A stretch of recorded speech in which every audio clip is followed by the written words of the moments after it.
In this workshop today, I'm going to outline a strategy of critique to help you feel empowered to both give and receive feedback that will improve your art. To begin, the first thing I think is helpful to do is to think about where we are at the beginning of this process before kind of any of the training begins. And that starts with us reflecting on previous critique experiences in our lives. You're welcome to share, or we can think to ourselves individually kind of and have a private reflection moment. It should be all about your comfort zone. What words or phrases do you remember from previous feedback experiences? For me,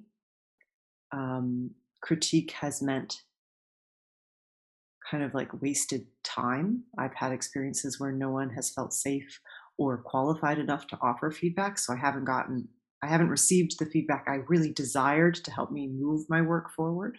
I felt stuck and I didn't feel like I was in the right group of people for that reason. Though again, I think we all just didn't have the training. This was in college. And then there's another experience that I can share too, which I feel conflicted about. But I had a professor in university tell me I murdered my paintings. And in the moment when she said it, I really understood what she meant. And she really was giving me information in service of my work. But her word choice has stuck with me to this day. So I don't know that it was completely negative, but at the time, she told me that, and I didn't feel like I had any power or agency to change the fact that I did this to my work. And that was part of the problem. So I also have found that when I talk about critique with others, when I ask, were most of the experiences positive or negative, most people lean to the negative. When I ask questions like, did the feedback actually help you improve your art? Sometimes the judgment we feel clouds any potential useful information we receive, or we don't even get any. So in context of today's conversation, I want to define negativity bias. This is a psychological term. I'm just going to read a quote from the website that I have linked here. The negative bias is our tendency not only to register negative stimuli more readily, but also to dwell on these events. Also known as positive-negative asymmetry, this negativity bias, it says also known as positive-negative asymmetry. This negativity bias means that we feel the sting of a rebuke more powerfully than we feel the joy of praise. I think this is another element to critique experience for creatives, is not only do we sometimes have people deliver feedback in an inappropriate way, or just use it as a means to bully and not actually offer us feedback to begin with, but we are designed as human beings to respond more readily and stick with kind of this negative perception we have. So it's easy for us to lose sight of the growth we're having, and any wins we experience as creatives because we fix on these negative things, like the little details we feel like we haven't quite got right in our drawings or paintings, for example, or that one offhanded comment by a family member that makes us feel somewhat more uncomfortable with sharing our art or showing up for it. There are a couple more stories like this that I want to make sure I cover because it's really impactful in the art world. The power of negative critique shuts people down big time. So there's a podcast I've listened to in the past called The Jealous Curator. It's by a woman, an artist named Danielle Crissa. And she shared that I think it was over 10 years, she put down her paintbrush for 10 years because her senior year of art college, she was in her last painting class. She had majored in painting. And one of the last comments she got from her last critique from a professor was that she should never paint again. First off, that is not critique. That is not helpful. That is about power plays, bullying. It's totally inappropriate, and it's all too common in the art world. So I'm sharing these because I want you to know you're not alone if you've had an experience like this.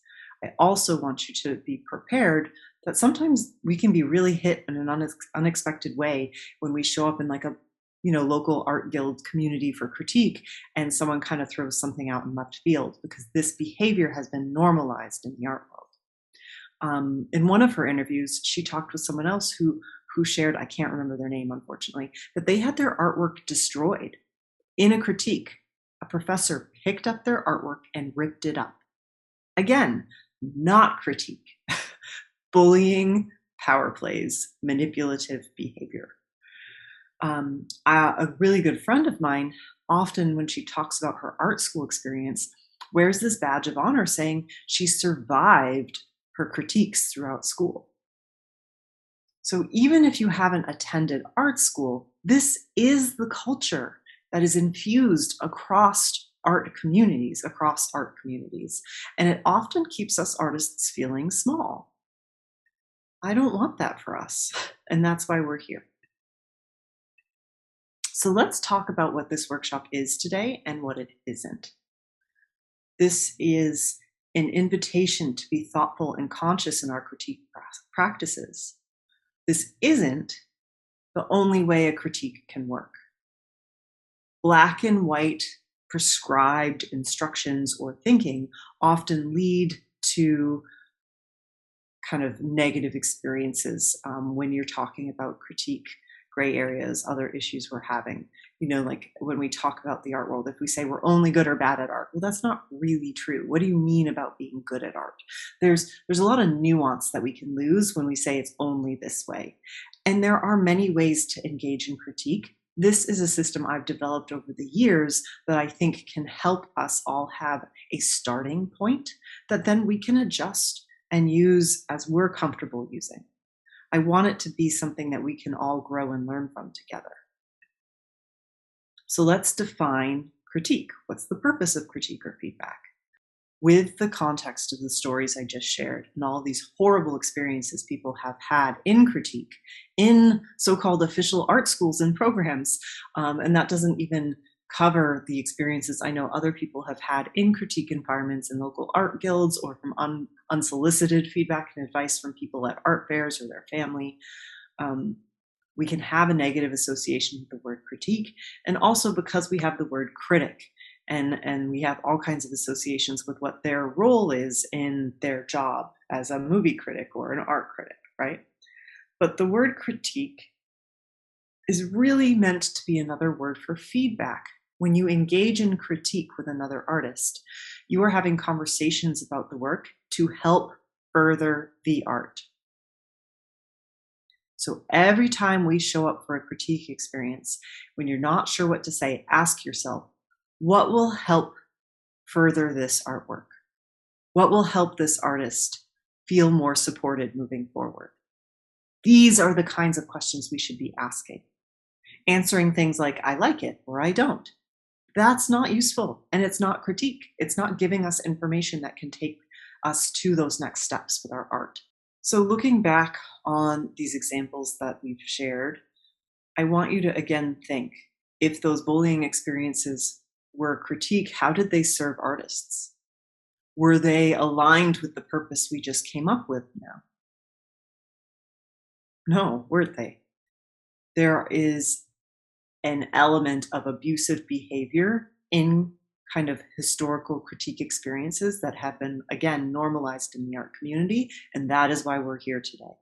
I want to not only help you establish boundaries and cope with situations should they arise, which I really hope they don't, but I want you to be prepared to handle them and also cultivate spaces and know where you feel safe to engage in critique and share your art.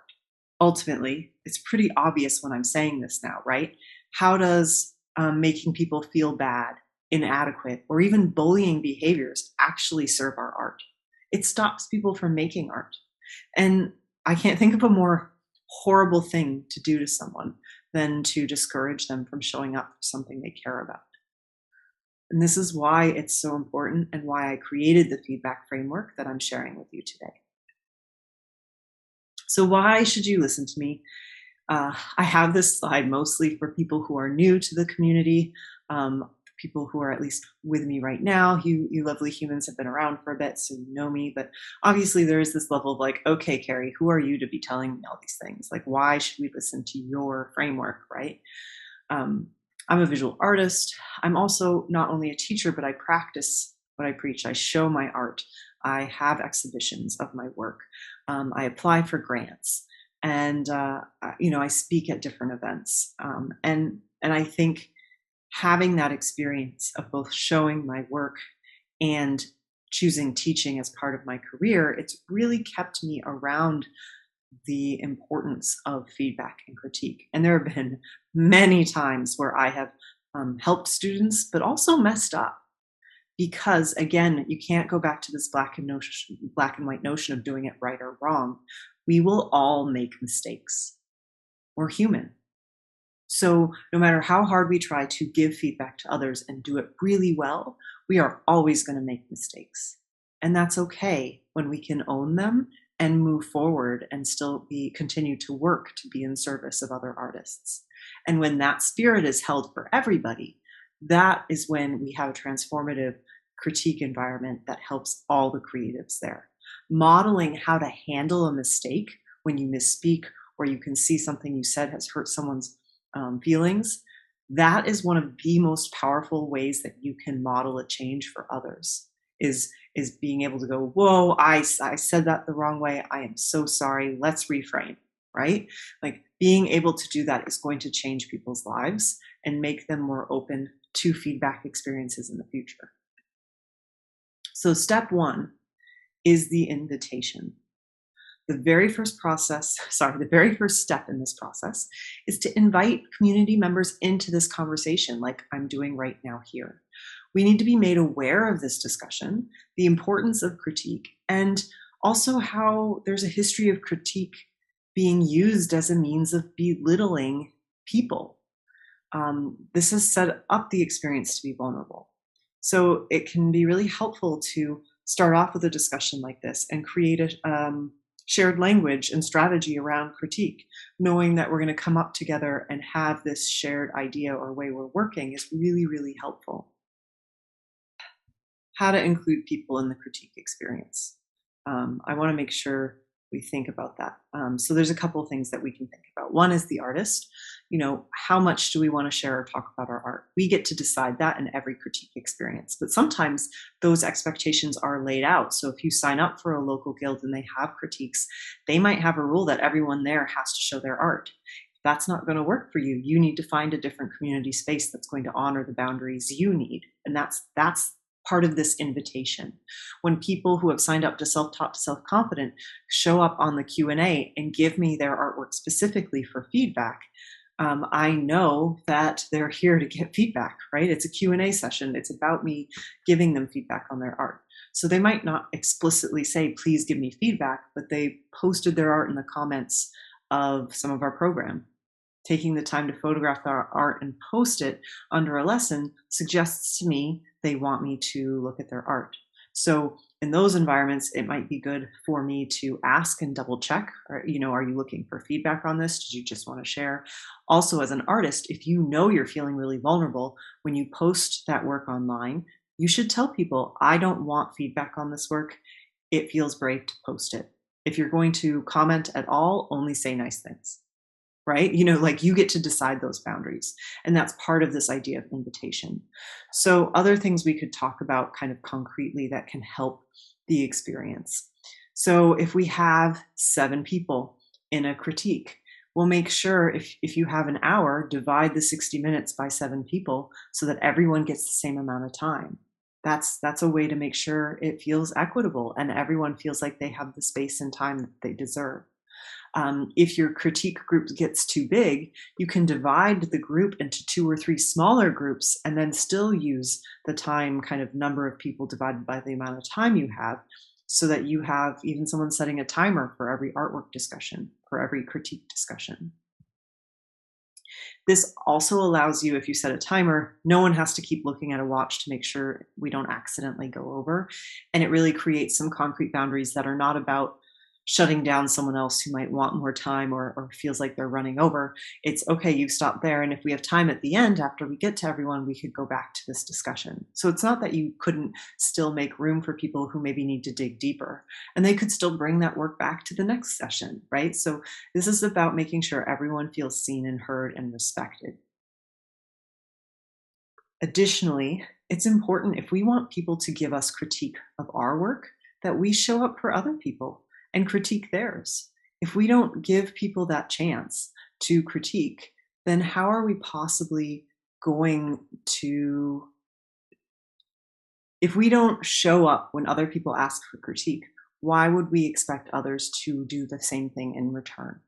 Right? There's a level here of um, shared responsibility to give each other that support. And it's vulnerable to both give and receive feedback. It is a practice that we all have to work on. So step 2 is don't offer feedback unless it's asked for. So first we have the invitation. What kind of space are we creating?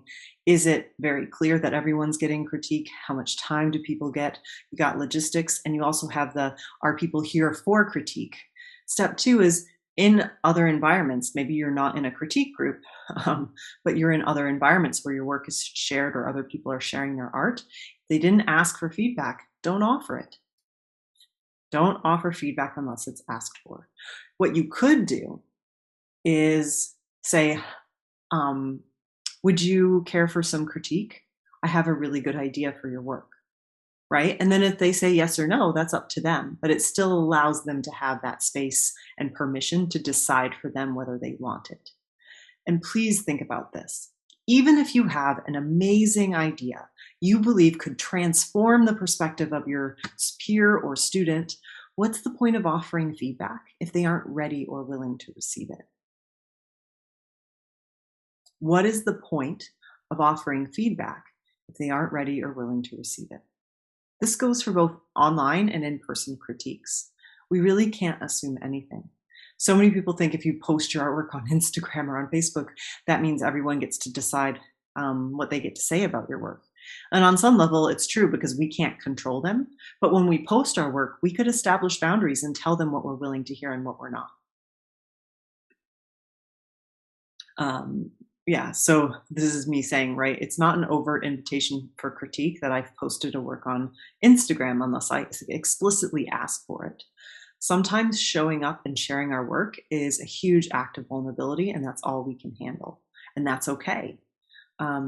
We can also learn from and benefit from the critique of other people's work. So if there are critique environments that allow it, but you're not ready for your work to be critiqued yet, if you can still be present and offer critique and support of other students, that can build your confidence and trust with that community and group of people so that you feel more safe to then bring in your work eventually and share it and get that feedback.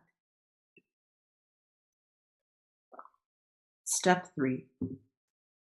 Critique, I think, is best served for looking at unfinished artwork. So often in critique environments, I see people bring finished artworks for critiques, but I want to break it down for a minute and really think about this. If you think it's finished, and then you bring it to critique and people tell you things you could change to improve the work, how is that going to make you feel about your art? Those are not managed expectations. Our expectation is to get a pat on the back when we think a work, when we've decided a work is finished. Good job, Carrie. I want all of the accolade, right? And what happens is sometimes we're not honest with ourselves or others that that's actually why we're bringing a finished work, that we actually are seeking that affirmation. But instead, when we share nearly finished or in progress works, we can actually get meaningful information from our peers that will help us decide what's next, right? It's so helpful because it can not only inform the work you're doing right now, but it might prevent something in a future work that you can avoid or that you know you'll want to add. Now, this being said, you could absolutely you can get feedback on finished work and it can be very helpful for the future art you make.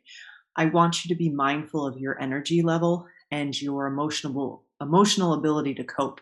So if you could feel yourself in that story of sharing a finished work and feeling triggered by it, which is something I can totally relate to, it's one reason I bring it up, then you know you're not ready to share finished artwork for that kind of feedback experience. Really check in with yourself and ask you what you're ready for.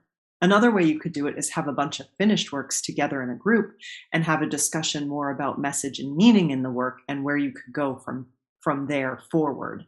And then it's not about a particular work. It's about the larger concept showing through in your art. So remember, I mentioned negativity bias towards the very beginning of this workshop. Um, I want you to be mindful about how asking for feedback in these situations can be harder to digest or take. So really make sure you're ready to receive that feedback, like I was saying, in situations where you already know you might feel set up to feel defensive or bad. It might be good to have a pad of paper where you could just take the notes and write it down and not really think about it too much, and then say thanks, and then kind of process and come back to those notes when you're feeling a little less triggered or negative. And it's also okay to say, I'm all done. Thank you. That's all I need right now, or this is all I can manage right now. Please move to the next artist. Okay. Step 4, be specific in the information you seek. I have a story that I've repeated kind of in a couple places. So for some of you, this might be a repeat, but I have almost without fail replied to people who have typed in some kind of format across social media, across Facebook groups, you name it. Feedback is welcomed, and they've shared an artwork. And every single time someone has said that and I have offered advice, they have been resistant and dismissive of the advice I offer.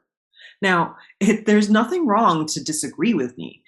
You can disagree with someone's assessment of your work, but it's also important that you're open to hearing feedback.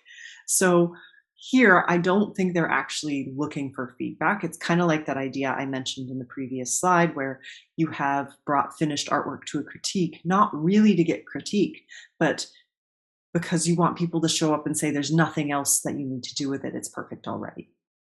We want that affirmation. And this feedback is welcomed comment, I find, is a warning sign to me.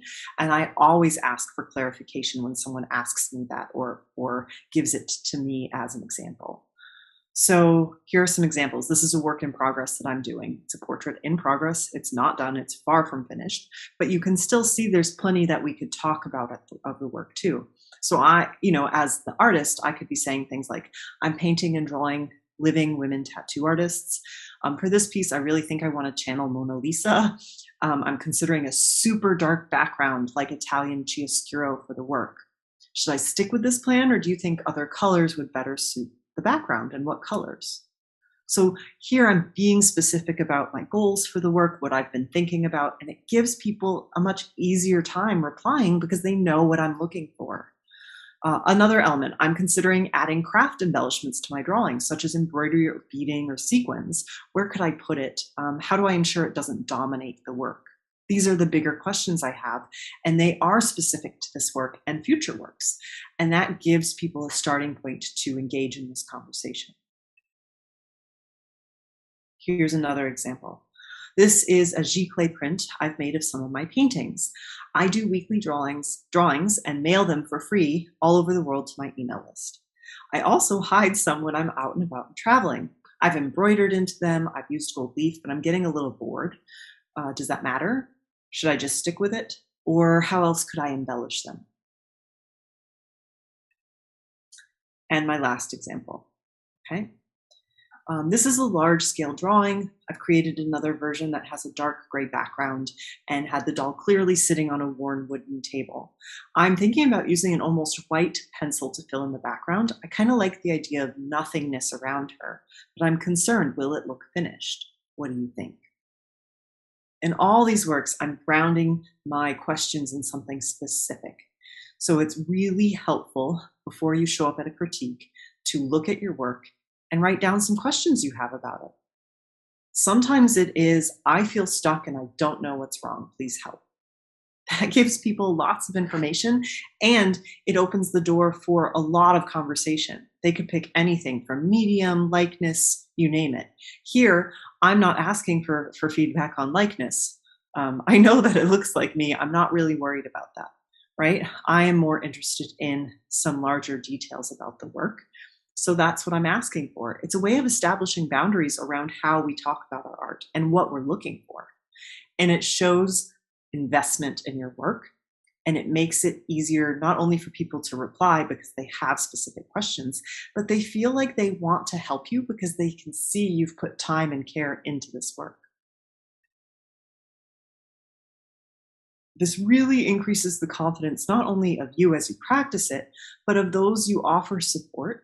And it makes sure you're really getting the help you need, right? So people who are giving you feedback, they're scared that they're going to mess it up or possibly hurt your feelings too.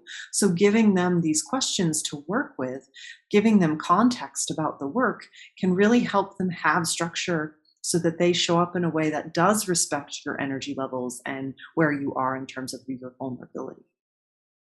So, an example also, I am not yet ready to hear what's wrong with this work. Can you focus on what you think is currently working in this piece? Step 5, I want to be direct and specific in the feedback that you offer. So we were just talking about specificity, but really we were talking about it as the artist seeking feedback. You don't have to only use context or kind of the meaning of your work to get feedback on your art. You could use all kinds of strategies to help you give feedback. So you could offer something positive in the work, which can still be constructive. For example, saying, I really like your use of lights and darks. I think continuing with it throughout the whole piece is going to be really powerful. Share something that you recommend fixing or changing, and then offer something positive in the work again. So this is, I've heard someone call this like a sandwich. So this can be a nice way to kind of soften the blow of any critique where you're trying to change things in someone's work. So looking at something good happening and then going, that being said, I wonder if this area needs darker darks. But again, I think this strong values that you have in this work is really powerful, and I think it's going to really pack a wallop by the end of this. Right? You're still giving them some feedback that's supportive, but you're kind of trying to sandwich the thing that could be possibly more negative between two positives. So words that don't need to be included, that are not specific or direct. I like it. It's good. I don't like it. Our opinion doesn't really matter. Like it doesn't matter if you don't like the work. That has nothing to do with being of service to the artist that you're giving feedback to. And how does it help you as an artist? Great, you like it. There's some affirmation there that maybe you're doing something that people enjoy, which is really nice. But that doesn't mean you can use that to improve the next artwork you make, or help you make better decisions, or continue to make the decisions you're making about your work. This is the question I repeat over and over and over again. Sometimes I feel like I'm a broken record, but it's really important to me that we always keep this question in mind when we show up to a critique. How is your critique in service of their work? And this goes for yourselves when you look at your work and even do self-assessment, right? When you stop in your studio and look at your work, if you start hearing an inner critic come up that's starting to bully you and the work you've done, how is that in service of your art? Stop and ask that little inner bully of yours, how is this in service of my work? And that might be the thing that kind of closes that inner critic's mouth and helps you get back to trusting your decisions and feeling safer to show up and share it with others to get feedback.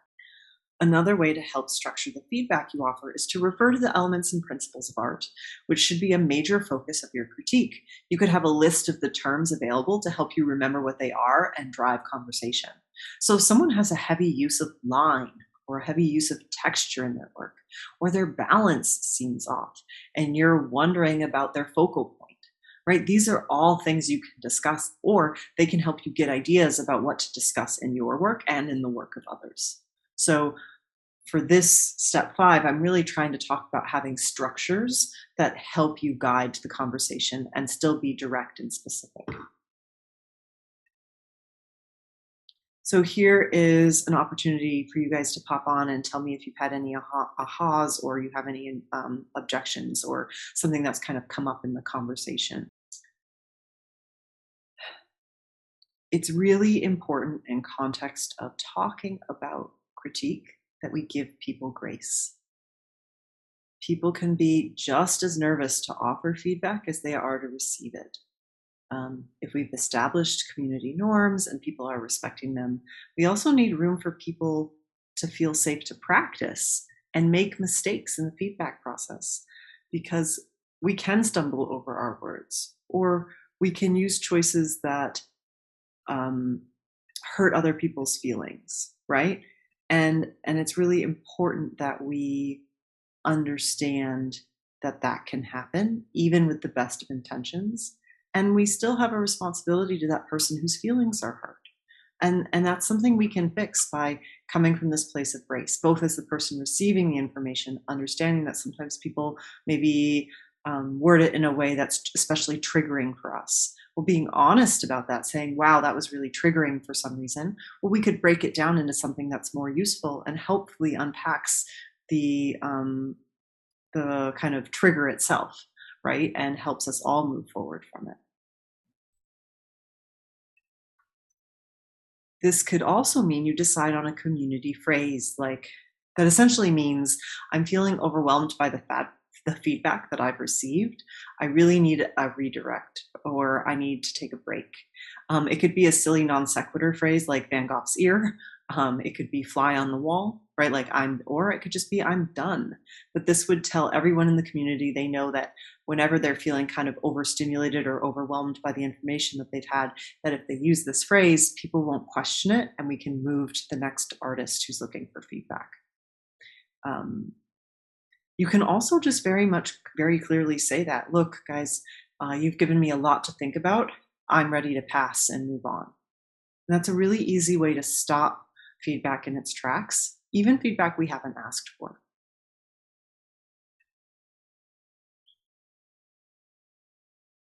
People can and do and will make mistakes. So the other part of this is how will you handle that yourself? If you are the recipient of awkward feedback that makes you feel triggered, what do you want to have ready in response? Could you have a go-to response so that you don't necessarily respond with triggered energy, right? You can say thanks and be done, or I feel triggered. I need to think about this more, or we need to kind of redirect the conversation. Knowing what you might say is really helpful, and I was thinking that would be part of the guide or checklist as well. Is having some go-to phrases when you're feeling kind of overwhelmed by feedback you're receiving that can help you redirect people. Additionally, I really want us all to be honest with ourselves. Sometimes when people say feedback is welcomed, what I really think people mean is, I want to be told how amazing I am as an artist. We want affirmation. We want people to look at that finished work and go, wow, there's nothing else I can imagine that you would need to do with it, which is why we claim we want critique, but we really don't. Ask for affirmation when you need it. Ask for affirmation when you need it. You deserve to have that feedback and that positive support. Let's normalize the vulnerability that comes with art making and be honest with ourselves and others about our needs. Tied to this, I have found that many people in our community are highly sensitive. This is a term coined by Elena Aron. She has a book called The Highly Sensitive Persons or Highly Sensitive People. I highly recommend the book if you have ever been told you are too anything. I've been told I'm too sensitive. If you've heard that, you are very likely a highly sensitive person. It's a certain combination of personality and arousal traits that fit together that mean we are more sensitive. And that can be a superpower, but it's also important to understand kind of how it fits into a critique experience. So we can be overstimulated by sounds. We can have vulnerability hangovers when we share our art.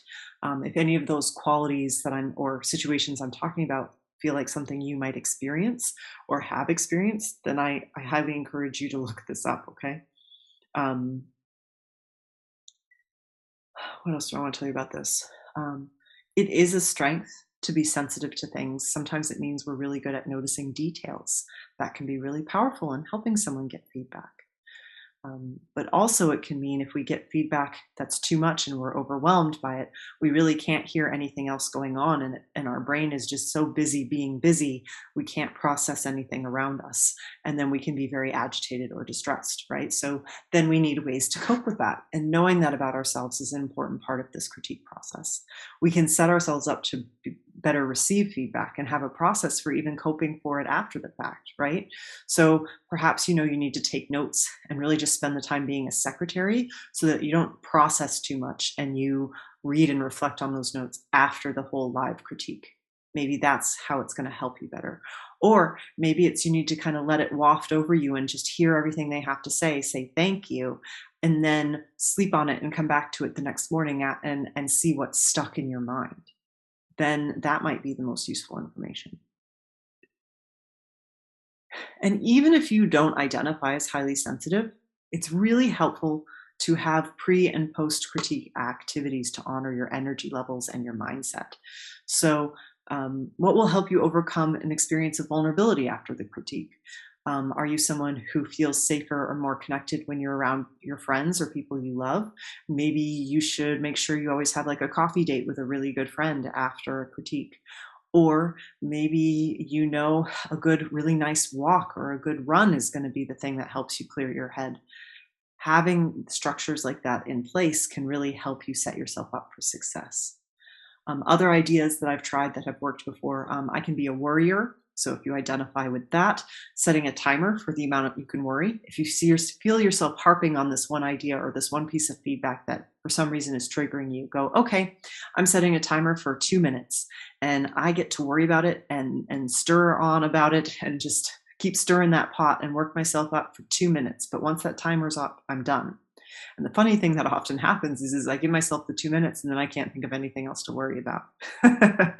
So I do find that very helpful. I like to walk. I like to make art. I'm sharing ideas that work for me, but obviously you need to look at yourself and see what works best for you. And again, having a plan, being prepared with a go to response if people share feedback that you're not really ready to handle or triggers you, having that prepared, knowing how you're going to handle after critiques, having some kind of schedule around your critiques and a routine. All of these things are going to help you improve your feedback experience. Okay, so the next part of this is managing feedback, which we already started to talk about a little bit. So, if we establish boundaries for discussion and people don't respect them, are their ideas or feedback, let's put little air quotes there, worth your time? So it's really hard in situations where people offer unasked for feedback, right? They just show up and give you feedback like you give someone a gift and they start critiquing or breaking down the work. That is hard because we didn't anticipate that response. And we can't always anticipate how people are going to respond when you share an artwork with them or they see your work. But we can always start by establishing boundaries too. So if we anticipate people in our lives are going to, it's going to elicit feedback from them that you didn't ask for. You could literally give work to someone and be like, I want to be clear here. This is a gift. I'm not really looking for critique or feedback. I just want to share something that's special to me with you. And that is a really easy way to help stop people from feeling compelled to share advice that we didn't ask for or don't want, or isn't even helpful for the work. And again, we can't control how people choose to respond or show up, but we can choose how we handle them when they do. So if we've established that boundary and they completely disrespect it, well, in some ways it takes away some of the power of whatever they say because we've already said we're not going to listen. It's not something we're looking for. And so we're not caught off guard in the same way as we are when someone just kind of shows up and randomly is like, hey, I think this piece isn't finished at all and you should turn the whole background a different color, right? And you're like, whoa, what? Where's that coming from? And so I have found if I establish those boundaries first, I actually feel like their feedback that I've not asked for doesn't feel as powerful. It doesn't have the same kind of emotional hold over me when I establish those boundaries. Now, again, we can't control everyone and we can't always know who's going to give us feedback or who isn't, who is or who isn't going to kind of just show up and start critiquing our work. But we can also have replies to stop the process. So really, thanks is a really easy way to go and change it. It doesn't matter that it's not super sincere. We're changing the subject. Thanks. Anyways, did you talk to our sister last week? What's going on with that? right? Like ask a question, change the subject so it just redirects the focus away from your art. Or be very direct. Thanks, I'm not looking for feedback right now. So when you are in an environment where you're receiving feedback that you value, I really encourage you to take notes during or after the critique. If you can kind of record the conversation, all of those things can really help you because there are often things that happen in the moment that we don't pick up on, and being able to go back through those notes or listen to it again can be really, really helpful for our work. Again, if you're recording, we need to talk about consent, permission for the community, make sure that we're doing it in a way that everyone knows what's going on and they feel safe to have that happen. And I think it's really helpful to not assume you know what to do next in your work immediately after a critique. I think it's really important to sit on what was shared with you so that you can later look at it and go, which pieces here really resonate with me? Because it's not important to listen to every piece of feedback people offer. And what I mean by listen there is put it into action. You do not have to put into action every single piece of advice someone gives you in a critique. It's about presenting information that hopefully helps you make better decisions about your art. That's really the goal here. How can we help you make a better decision for your work? I want to emphasize this. Just because people offer their perspective, that doesn't mean it's in alignment with the vision you have for your work or even what you want for your art. Again, I want you to sift through the things you hear in a critique and treat it as little bits of little pieces of information or opinions that you can choose to piece together in a puzzle for your finished artwork. And you can remove some of those pieces and add some of your own. You get to decide what you think is best applied to your art and what isn't. So how can we use critique for different media? So it's helpful in advance to know kind of which media will be showing up for a critique. So if you know you're going to have a mix of artists who do sculpture and textiles and painting and drawing, then even having some vocabulary printed out for the different disciplines can help you have a better way to articulate your ideas and thoughts around the work. But this is where I think it's especially important to refer to the elements and principles of art. Because even if you don't know a lot about a technical choice that an artist makes in a sculpture, you can still help them make decisions that will refine their idea and help them decide what's next in their work. And using the elements and principles of art as a checklist can be really, really like sound, easy way to have that discussion, because it doesn't matter what medium you work in, they all use the elements and principles of art. So that's always this foundational starting point for conversation. So the other thing I want to talk about is this notion of practice. Practice, practice, practice. Critique is a skill set. Participating in critique, standing up for ourselves in environments where we're getting that unasked for critique, practicing figuring out what our boundaries are and how we can show up for our work, and also ask questions that'll really get us good quality feedback to kind of move forward with our work. These are all things we're only going to learn by doing and trying. So there's a famous story that I have about Sarah Blakely that I talk a lot about, but I'm going to talk about it in 1 minute. I want to emphasize here that perfectionism really is a poison when it comes to critique environments. There is no such thing as a perfect piece of art. There is good enough. I don't. I think of Leonardo da Vinci, and he started to have contracts built into his contract clauses inside a contract for a commission that shared that he had to give all his money back if he didn't finish it, because he didn't finish so many works because he kept wanting to tweak it and improve it. So I think he had like 15 finished artworks in his lifetime because he wouldn't let pieces go. And he's claimed, this is hearsay, so we don't have corroborated evidence for this, but it is claimed on his deathbed that he wishes he had finished more art. Someone that we have on like the biggest pedestal of pedestals in the art world.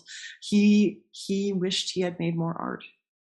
So let's try to show up and use critique as a way to show up. And sometimes that means letting go of a work and taking a break from it. Sometimes it means finishing it, even if it's not finished the way you initially expected. Perhaps there's still beauty in the work that you need to re-envision and give yourself a chance to reframe and actually see. Sometimes we dismiss the beauty in a work because we were so busy looking for a different result.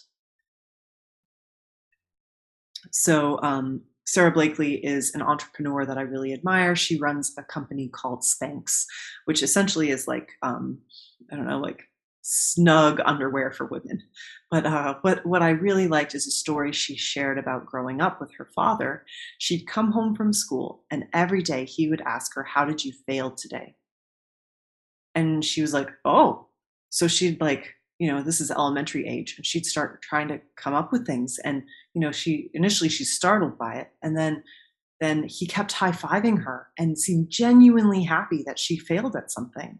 And he patted her on the back and said, "Awesome job."